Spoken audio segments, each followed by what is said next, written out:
People who survived a hostage situation, what happened? The gun came through the bank door at 2:43 p.m. on a Thursday afternoon in March. I was standing at the counter depositing my paycheck from the warehouse job, talking to the teller about her daughter's soccer tournament, when three men in ski masks burst through the entrance with weapons raised.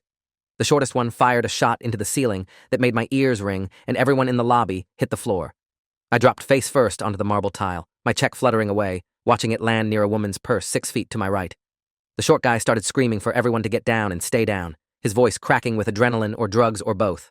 The tall one went straight for the manager's office, while the third guy, medium build with a distinctive scar visible through his mask, positioned himself by the door with what looked like an AR-15. I counted 12 other people on the floor around me, including 2 elderly women, a teenager with headphones still blasting music, and the teller I'd been talking to, whose name tag said Patricia. She was crying silently, mascara running down her cheeks in black streaks. The short guy grabbed Patricia and dragged her out from behind the counter, pressing his gun against her temple while demanding she open the vault. She was shaking so badly she couldn't walk properly, stumbling over her own feet. That's when I recognized the voice. The short guy shouting orders was Danny Coulter, who'd graduated 2 years ahead of me from Riverside High. We'd been on the same recreational basketball league when we were 14, before his family moved across town and he'd dropped out junior year. I hadn't seen him in maybe 5 years, but that voice, with its slight lisp on certain words, was unmistakable. He'd gotten himself into trouble back then. Petty theft and drug possession, nothing violent. But here he was, holding a gun to a bank teller's head while she sobbed and tried to remember the vault combination. The tall guy emerged from the manager's office dragging Mr. Hutchins, who managed this branch and sometimes came to the warehouse to process our business accounts. Hutchins was maybe 60, with gray hair and reading glasses that were now hanging crooked on his face. The tall guy threw him down next to the rest of us and told him to open the vault, or he'd start shooting customers one at a time, starting with the oldest. One of the elderly women gasped and started praying under her breath in Spanish. The teenager with the headphones finally noticed what was happening and yanked them out, his eyes going wide with terror as he processed the 3 armed men controlling the lobby. Danny Coulter's hand was shaking as he held the gun, his finger too tight on the trigger for someone who knew what they were doing. I watched him from my position on the floor and realized he was terrified. This wasn't some hardened criminal running a practiced heist. This was a desperate kid who'd made terrible choices and was now in way over his head. Patricia managed to get the vault door open on her 3rd attempt, and Danny shoved her inside while the tall guy followed. The 3rd guy by the door shifted his weight constantly, scanning the street outside through the glass, clearly the most experienced of the 3. He was the one who scared me most because he seemed calm, in control, like he'd done this before. The rest of us stayed frozen on the floor, nobody daring to move or speak. The teenager's phone started buzzing in his pocket, and the guy by the door spun around, pointing his rifle directly at the kid's head. The buzzing stopped after 6 rings, and we all held our breath, waiting to see if he'd pull the trigger anyway. He didn't, just turned back to watching the street, but his message was clear. Any sound, any movement, and someone would die. My heart was hammering so hard, I could feel it in my throat. Danny came out of the vault, carrying 2 black duffel bags that looked heavy, followed by the tall guy with 2 more. They'd been inside maybe 3 minutes, which meant they knew exactly what they wanted and where to find it. This wasn't random. Somebody had fed them information about this branch, about the vault access, maybe even about the schedule. Patricia stumbled out behind them, no longer crying but wearing this blank expression that scared me worse than the tears had. The tall guy told Danny to secure the hostages while they loaded the car, and I felt my stomach drop, because securing hostages meant we were about to become leverage. Danny pulled out a roll of zip ties from his pocket and started binding people's wrists behind their backs, working his way through the 12 of us systematically. When he got to me, our eyes met for half a second through his ski mask. I saw recognition flicker there. He knew I'd recognized him. His hand paused for just a moment before he zip-tied my wrists so tight the plastic bit into my skin. He moved on to the next person without saying anything, but I'd seen the calculation in his eyes. I was a problem he'd have to deal with eventually. That realization made my mouth go dry. The guy by the door suddenly tensed and said, "Cops are here." Danny and the tall guy froze, duffel bags still in their hands. The calm guy at the door moved away from the glass and started giving orders, his voice steady and controlled. He told the tall guy to get the bags to the back office, told Danny to get all the hostages into the center of the lobby where they'd be visible from outside. Danny started grabbing people by their zip-tied wrists and dragging them into a tight group, while I tried to figure out how the police had gotten here so fast. We'd only been held for maybe 7 minutes.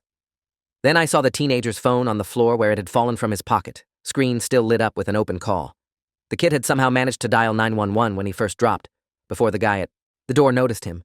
That buzzing that almost got him killed hadn't been someone calling in. It had been the emergency operator trying to talk to him. The calm guy hadn't realized the call was already connected. I looked at the teenager and saw him staring at his phone too, understanding dawning on his face. He'd saved us all, but he'd also just turned this from a robbery into a hostage situation, which meant things were about to get much worse. Within 10 minutes, we could hear the police loudspeakers outside ordering the robbers to release the hostages and come out with their hands up. The calm guy at the door, who the others started calling Ray, was on his cell phone with someone, presumably the police negotiator. He was talking in that same steady voice, listing demands that included a vehicle, a clear route out of the city, and no pursuit. His tone suggested he actually believed he could negotiate his way out of this. Danny was pacing near us, the gun still in his hand but pointed at the floor now. The tall guy, whose name appeared to be Gordon, was drinking water from the vault break room, trying to act casual but sweating through his shirt. Ray finished his call and told them they had 30 minutes to meet his demands or he'd start executing hostages. The words hit the lobby atmosphere and several people started crying again. One of the elderly women was praying louder now, her voice shaking. Gordon started arguing with Ray, saying they should just shoot their way out, that negotiations never worked. Ray cut him off with a gesture and said they'd do this his way, professional and clean, no unnecessary violence. But his eyes, when he looked at us, were cold and empty. I didn't believe for a second that he cared about keeping us alive. Danny walked past me again, and I made a decision that would either save everyone or get me killed immediately. I said his name. Danny Coulter. He stopped mid-step, his whole body going rigid. The other two didn't hear me because I'd barely whispered it, but Danny heard. He turned slowly and looked down at me, and I saw panic flash across what I could see of his face through the mask. He crouched down next to me, bringing his gun up to my head and hissed, "Shut up! You don't know anything!" His hand was shaking worse now, finger still too tight on that trigger. I kept my voice low, just for him. "I know you're not a killer, Danny. I know you played point guard and your mom used to bring orange slices to every game. I know you're in over your head right now." His breathing got faster, and I could see sweat soaking through his mask around his neck. I said, "Shut up." But his gun hand was trembling. Ray called over, asking what Danny was doing, and Danny stood up quickly, saying he was just making sure the hostages stayed quiet. Ray nodded and went back to his phone. Danny moved away from me, but I could feel his attention on me for the rest of the negotiations, could sense his growing desperation as he realized I was leverage he couldn't control. The 30-minute deadline came and went. The police negotiator called back and said they couldn't authorize the demands, needed more time, wanted proof of life for the hostages. Ray put the phone on speaker and had us each say our names so the police could verify we were alive. When it got to me, I said, "Nathan Cross, tell my mom I'm okay." I made eye contact with Danny while I said it, and he looked away. Ray asked for 3 hours to get his demands met, or he'd kill someone to prove he was serious. The negotiator, a woman with a calm, professional voice, tried to keep him talking, asking about his grievances, about what had driven him to this point. Ray just laughed and hung up. He told Gordon to board up the windows using the desks from the back offices, turn the lobby into a fortress. Gordon grabbed the teenager to help him, using him as labor while keeping a gun on him the whole time. The kid moved mechanically, dragging desks and chairs, his face blank with shock. I was watching him stack furniture when I noticed something. The phone in his pocket was still lit up. The 911 call was still connected. Every word Ray said, every plan they discussed, was being recorded and transmitted to the police outside. That phone was giving the authorities a live feed of everything happening inside this bank. 2 hours into the hostage situation, Ray's phone rang again. He answered, and this time the conversation went differently. The negotiator told him there was a problem with his demands. They couldn't guarantee safe passage, but they could offer money instead. Ray laughed and said he already had money. He needed escape, not cash. The negotiator tried another angle, asking if anyone inside needed medical attention, if the hostages were okay. Ray looked at all of us and said everyone was fine for now, but that could change quickly if his demands weren't met. When he hung up, he seemed more agitated, less controlled. Gordon was getting worse too, drinking more water, pacing constantly, checking his gun over and over. Danny was the opposite, getting quieter, almost dissociating from what was happening. He'd found a chair in the corner and was sitting there staring at nothing, the gun loose in his hand. I'd seen that look before, on guys at the warehouse who were about to quit because the pressure got too heavy. Danny was breaking, and in a hostage situation, the person who breaks first is the most dangerous because they stop thinking clearly. Ray must have seen it too, because he kept snapping at Danny to stay alert, to watch the hostages, to stop spacing out. Patricia the teller had gone completely silent, sitting with her zip-tied hands in her lap, staring at the floor. Mr. Hutchins was trying to comfort the two elderly women, speaking to them in low Spanish that I couldn't understand, but that seemed to help them stay calm. The teenager was back on the floor near his phone, and I watched him position himself so his body blocked the screen from the robber's view. He was protecting that open line like his life depended on it, which it probably did. If Ray discovered we had a direct connection to the police, he'd see it as betrayal and someone would die. I caught the kid's eye and gave the smallest nod, hoping he understood I'd seen what he was doing and I wouldn't give him away. He blinked once, acknowledging, then went back to staring at the floor in fake terror that wasn't entirely fake. Around hour 3, Ray announced he was done negotiating. He was going to execute one hostage to prove he meant business. Then they'd discuss terms again. The lobby went silent, except for one of the elderly women who started sobbing. Ray walked slowly through our group, looking at each of us, deciding who would die. His gun was steady in his hand, his face still calm behind the mask. He was enjoying this, the power, the control, the fear in our eyes. He stopped in front of Mr. Hutchins and raised his gun. Hutchins closed his eyes and started praying under his breath. I was calculating whether I could get to my feet fast enough to tackle Ray, knowing I couldn't with my wrists zip-tied, knowing I'd just die too if I tried. That's when Danny stood up from his corner. "Ray, we don't need to kill anyone. That's not the plan. You said clean and professional, no unnecessary violence." His voice was steadier than it had been, some kind of decision made. Ray turned to look at him, gun still pointed at Hutchins. "Plans change, Danny. We need leverage, and leverage requires demonstrating commitment." Danny shook his head. "Killing someone doesn't give us leverage, it just gives the cops a reason to storm the building. They won't negotiate if we start executing hostages, they'll just come in hard." Ray's expression shifted behind the mask, irritation replacing calm. "You questioning me now? After I brought you in on this? After I told you exactly how much money you'd make?" Danny took a step closer. "I signed up for a robbery, not murder. This crosses a line I won't cross." The tension in the room ratcheted up instantly. Gordon moved closer to Ray, his gun now pointed at Danny instead of at us. Ray lowered his weapon from Hutchins and faced Danny directly. "You're either with us or against us. Choose carefully." Danny chose. He raised his gun and pointed it at Ray. "I'm choosing not to be a murderer. Put the gun down and let's figure out a way to surrender before this gets worse." Gordon immediately moved behind Danny, pressing his rifle into Danny's back. "Drop it, Danny, or I'll drop you." We were frozen, watching this standoff play out among the three robbers. Ray seemed almost amused. "You really think you can walk away from this, Danny? You're already guilty of armed robbery and kidnapping. Adding murder won't change your sentence much. But trying to play hero now? That's just stupid." Danny's hand was shaking again, but his voice stayed firm. "I'm not playing hero. I'm just done being part of whatever sick game you're running. These people didn't do anything except show up to a bank on the wrong day. They don't deserve to die because you need to feel powerful." Ray's amusement faded. "Last chance, Danny. Lower the gun and get back to your position." Danny didn't move. I saw his finger shift on the trigger, saw Ray's do the same. Someone was about to die, and I realized with horrible clarity that Danny was intentionally drawing their focus away from us hostages, giving us a chance if someone was brave enough to take it. The teenager with the phone must have realized the same thing because he slowly started moving his bound hands toward his pocket, toward the device that was transmitting everything to the police outside. The phone in the teenager's pocket suddenly rang out loud, the emergency operator's voice coming through the speaker. "This is 911 dispatch. We have units standing by. If anyone can hear this, please respond." Ray's head snapped toward the sound. His face went from amused to furious in half a second. He realized immediately what had happened, that we'd had an open line the entire time, that the police had heard every word, every plan, every threat. He spun toward the teenager, and I saw murder in his eyes. Danny made his move then. He fired his gun, not at Ray, but at the ceiling, creating chaos and distraction. Gordon's rifle went off too, the shot going wild as he tried to track Danny's movement. I threw myself sideways, using my shoulder to knock Patricia down and cover her with my body. The other hostages scattered as much as they could with tied wrists, crawling behind furniture, pressing themselves against walls. Mr. Hutchins grabbed both elderly women and pulled them into the corner. Ray was shooting at Danny, who dove behind a desk. Glass was shattering everywhere, bullets punching through drywall, the noise deafening in the enclosed space. Gordon was caught between targets, trying to figure out if Danny or the hostages were the bigger threat. That moment of indecision saved us because it gave the police their window. The front doors exploded inward as the SWAT team breached the building. Flashbang grenades went off, blinding and deafening everyone. I kept my face pressed to the floor, my body still covering Patricia, while tactical officers in full gear swarmed the lobby. I heard shouting, orders being screamed, more gunfire. Someone grabbed my shoulder and I thought I was about to die, but it was a SWAT officer pulling me up, cutting my zip ties, pushing me toward the door. I stumbled outside into the late afternoon sun, my ears ringing, my eyes struggling to adjust.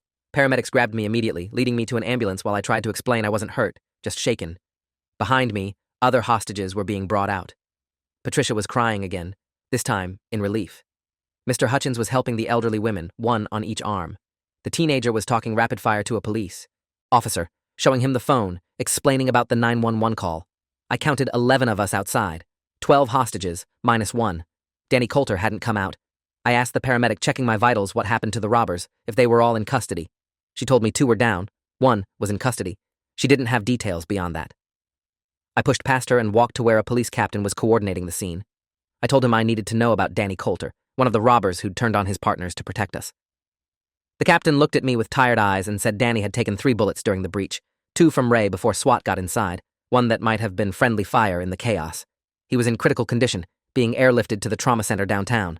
Ray was dead, shot by SWAT when he refused to drop his weapon. Gordon was in custody, tackled by officers before he could fire another round. The captain asked me how I knew Danny's name, and I explained our history, how I'd recognized him, how he'd stopped Ray from executing Mr. Hutchins, how he'd created the distraction that let SWAT breach safely. The captain made notes and said Danny's defense attorney would want to talk to me. I said I'd testify, tell them exactly what happened, how Danny had tried to stop the violence even though it cost him everything. The captain nodded slowly and said that testimony might make the difference between 20 years and life in prison, assuming Danny survived his injuries. I watched the helicopter lift off from the parking lot, its rotors beating the air, carrying Danny toward either salvation or death.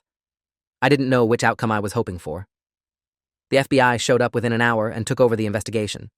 They separated all 12 hostages and interviewed us individually. My interview lasted 3 hours in the back of a mobile command unit. I told them everything from the moment the first shot went into the ceiling to the moment SWAT pulled me out. They asked specifically about Danny, about his actions, his words, his relationship with Ray and Gordon. I explained the whole sequence, how Danny had tried to talk Ray down, how he'd pointed his gun at his own partners, how his distraction had saved lives. The FBI agent taking my statement was a woman in her 40s named Special Agent Taylor Vance. She listened without interrupting, taking detailed notes. When I finished, she leaned back and said, "You understand that Danny Coulter's actions don't erase his crimes. He participated in armed robbery and kidnapping. The fact that he grew a conscience halfway through doesn't make him innocent." I nodded. I know. I'm not saying he shouldn't face consequences. I'm saying he made a choice when it mattered most, and that choice saved 12 people, including me. That should count for something. Agent Vance closed her notebook. It will count. The question is how much. They released me around 8 that evening. My mom was waiting outside the bank, which was still lit up with emergency vehicles and news cameras. She grabbed me and held on for a full minute without saying anything, just shaking and crying into my shoulder. When she finally let go, her eyes were red and terrified. They said there were shots fired inside. They said hostages were hurt. I thought... She couldn't finish the sentence. I told her I was fine, that we all got out, that the police had done their job. We walked to her car and she drove me home, though my apartment was only 3 blocks away and I could have walked. She didn't want me out of her sight, which I understood. We'd both just learned how quickly normal life could turn lethal, how a routine bank visit could become a brush with death. At my apartment, she insisted on staying, making tea, sitting with me while I tried to process what had happened. Around midnight, my phone started buzzing with texts from people who'd seen my name on the news. Friends checking if I was okay, coworkers asking what happened, my ex-girlfriend sending a message that just said, "Thank God you're alive." I turned the phone off and tried to sleep, but every time I closed my eyes, I saw Ray pointing his gun at Mr. Hutchins, saw Danny's face through the ski mask, heard the gunshots echoing in that enclosed lobby. The news coverage the next morning was intense. Every local channel led with the hostage situation, showing aerial footage of the SWAT breach, interviewing the teenager who'd kept the 911 line open, speculating about the robbers' motives and planning. Danny Coulter's name was everywhere, along with his mugshot from a previous arrest and speculation about his role in the robbery. Some reports called him a hero for standing up to Ray. Others called him a criminal who'd gotten cold feet. The truth was probably somewhere in between, but the media wasn't interested in nuance. They wanted clear heroes and clear villains. Ray became the psychopath. Gordon became the accomplice. Danny became the complicated one, the tragic figure who'd made terrible choices and then tried to redeem himself in the worst possible circumstances. His mother gave a tearful interview saying Danny had struggled with drugs and bad influences, but he was a good kid underneath all the mistakes. She said the Danny she raised would never hurt innocent people, that she believed he'd tried to protect the hostages at the end. The news split down predictable lines, some outlets sympathetic to that narrative, others calling it excuses for inexcusable crimes. I went back to work at the warehouse 3 days later, needing normalcy. My co-workers treated me differently now, speaking carefully around me, asking gentle questions about how I was doing. Nobody wanted to discuss the details of the hostage situation directly, but everyone had seen the news and knew the basics. My supervisor pulled me aside and said I could take as much time off as I needed, that the company would support me through this. I thanked him but said I needed to work, needed to focus on something other than replaying those 4 hours in my head. He nodded like he understood, though he probably didn't. Nobody who hadn't been there could really understand the specific terror of being helpless on a bank floor, while armed men decided whether you'd live or die. That evening, I got a call from a lawyer named David Krause, who represented Danny Coulter. He asked if I'd be willing to meet and discuss my observations of Danny's actions during the hostage situation. I agreed, and we met the next day at a coffee shop downtown. Krause was maybe 50, with gray hair and a tired expression that suggested he'd defended too many hopeless cases. He had a legal pad and a recorder, which he asked permission to use during our conversation. I agreed and spent 90 minutes walking through Danny's specific actions and words. Krause listened carefully, asking detailed questions about timeline and sequence. When I described Danny stopping Ray from executing Mr. Hutchins, Krause had me repeat it twice, getting every word right. When I explained how Danny's distraction created the opening for SWAT to breach, Krause made extensive notes. At the end, He turned off the recorder and looked at me directly. I need you to understand something. Danny's not getting out of this. He's going to prison for a long time, but your testimony could be the difference between 15 years and 30 years. It could mean he sees the outside world again while he's still young enough to have a life. Or it means he dies behind bars. That's what we're talking about here. I asked him how Danny was doing physically, if he'd survived the surgery. Kraus said Danny had been touch and go for 48 hours but was now stable, though he'd need months of recovery before he was healthy enough to stand trial. 2 of the bullets had done serious damage, 1 to his lung and 1 to his abdomen. The third had gone through his shoulder without hitting anything vital. He'd lost a lot of blood before the paramedics stabilized him. He's lucky to be alive, Kraus said, in multiple ways. Ray could have killed him, SWAT could have killed him, his injuries could have killed him. He had a lot of people trying to end him in that bank. The preliminary hearing happened 6 weeks later. I was subpoenaed to testify, along with all the other hostages. The courtroom was packed with media and family members. Danny was wheeled in by a guard, still in a wheelchair from his injuries, wearing an orange jumpsuit that hung loose on his diminished frame. He'd lost maybe 30 pounds in the hospital and looked a decade older than his 24 years. When he saw me in the gallery, his eyes went down to the floor and stayed there. I was the second witness called after Patricia the teller. I swore to tell the truth and sat in the witness box while the prosecutor asked me to identify Danny and confirm he'd been one of the armed robbers. I did both. Then the prosecutor asked me to describe Danny's actions during the robbery. I described everything truthfully, including his fear, his hesitation, his shaking hands. The prosecutor used my testimony to establish Danny's participation in the crimes, his presence with a weapon, his role in zip-tying hostages. It took maybe 20 minutes. Then David Kraus stood up for cross-examination. He asked me to describe the moment Ray decided to execute a hostage, and I did. He asked what Danny's response had been, and I explained how Danny had challenged Ray, had drawn his gun on his own partner to prevent murder. Kraus had me walk through every detail of that confrontation, establishing clearly that Danny had put himself in lethal danger to protect us. The prosecutor objected several times, saying the defense was trying to turn an armed robbery trial into a hero narrative. The judge overruled most of the objections, saying the defendant's state of mind and actions were relevant to sentencing, if not to guilt. Kraus finished his cross-examination by asking me directly, "In your opinion as someone who was there, did Danny Coulter save lives that day?" The prosecutor objected again, saying I wasn't qualified to make that determination. The judge sustained that objection. Kraus rephrased, "Did Danny Coulter's actions create the opportunity for SWAT to breach the building safely?" I said yes, without hesitation. "Did his confrontation with Ray prevent the execution of Mr. Hutchins?" I said yes again. "Would you be alive today if Danny Coulter had not intervened?" I paused, thinking about Ray's gun pointed at Hutchins, about the escalation that would have followed that first murder. I don't know for certain, but I believe my chances of survival were much higher because of Danny's choices. Kraus thanked me and sat down. The judge asked if I could step down, but the prosecutor had redirect. She asked me if I'd been terrified during the hostage situation. I said yes. She asked if Danny's presence with a gun had contributed to that terror. I said yes. She asked if I would have been in danger at all if Danny hadn't participated in the robbery. I said no. She sat down, having made her point. Danny had created the danger before partially mitigating it. That didn't make him a hero, it made him a criminal with second thoughts. The hearing lasted 3 days. All 12 hostages testified, plus the SWAT team members who'd breached the building, plus the FBI agents who'd investigated the planning. The evidence was overwhelming. Ray had recruited Danny and Gordon 6 months earlier, had planned the entire robbery, had specifically chosen this bank branch because he'd worked there years ago and knew the layout. Gordon had criminal history going back a decade. Danny had been the weak link, brought in because Ray needed a third person but didn't have access to more experienced criminals. The prosecution's theory was that Danny had panicked when things went wrong and had tried to save himself by turning on his partners.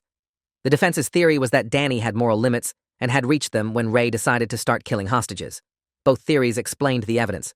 The judge would have to decide which was more credible. At the end of the hearing, the judge ruled there was sufficient evidence to proceed to trial on all charges: armed robbery, kidnapping, conspiracy, and felony menacing. Bail was denied given the severity of the crimes and the defendant's demonstrated willingness to flee.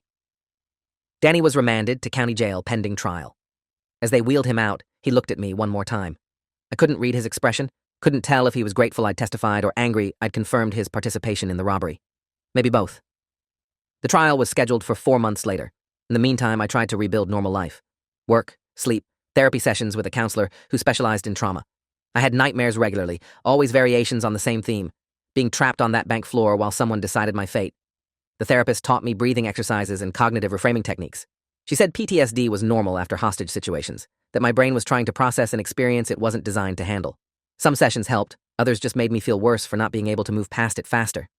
I avoided banks entirely, using ATMs or online services instead. The idea of walking into a lobby made my chest tight and my hands shake. 6 weeks before the trial, David Kraus called me again. He said the prosecution had offered a plea deal. If Danny pled guilty to armed robbery and kidnapping, they'd drop the other charges and recommend 20 years with possibility of parole after 12. If he went to trial and lost, he'd face 30 years minimum, possibly life. Danny was considering the plea, but he wanted to know if I'd still be willing to testify at a sentencing hearing about his actions during the hostage situation. I said yes without hesitation. Kraus thanked me and said he'd be in touch. 2 weeks later, Danny took the plea deal. The trial was canceled. A sentencing hearing was scheduled instead. The sentencing hearing was smaller, quieter than the preliminary hearing had been. Most of the media had lost interest once the plea deal was announced. Just a few reporters in the back of the courtroom taking notes. Danny was brought in walking this time, no longer in the wheelchair but moving stiffly from his injuries. He'd gained back some of the weight but still looked hollowed out. The prosecutor presented her case for the maximum sentence, emphasizing the violence, the planning, the terror inflicted on 12 innocent people. She had Patricia testify about her ongoing nightmares and anxiety. She had the teenager testify about dropping out of school because he couldn't handle crowds anymore. She had me testify about my avoidance of banks and my therapy sessions. Each testimony was designed to show the lasting damage Danny's actions had caused. Then it was the defense's turn. Kraus called Danny's mother, who cried through her entire testimony about her son's good qualities and his struggles with addiction. He called a former teacher who said Danny had been a bright student before drugs derailed his life. He called me back to the stand, and this time his questions focused entirely on those moments when Danny challenged Ray, when he'd drawn his gun on his partner, when he'd created the distraction that saved lives. Kraus's final question to me was simple. Knowing everything you know now, do you believe Danny Coulter deserves a chance at redemption? The prosecutor objected immediately, saying my opinion on sentencing was irrelevant. The judge overruled the objection, saying she wanted to hear from the victims about their wishes. I looked at Danny, who was staring at his hands, and thought about everything that had happened. The terror, the helplessness, the moment I thought I'd watch Mr. Hutchins die.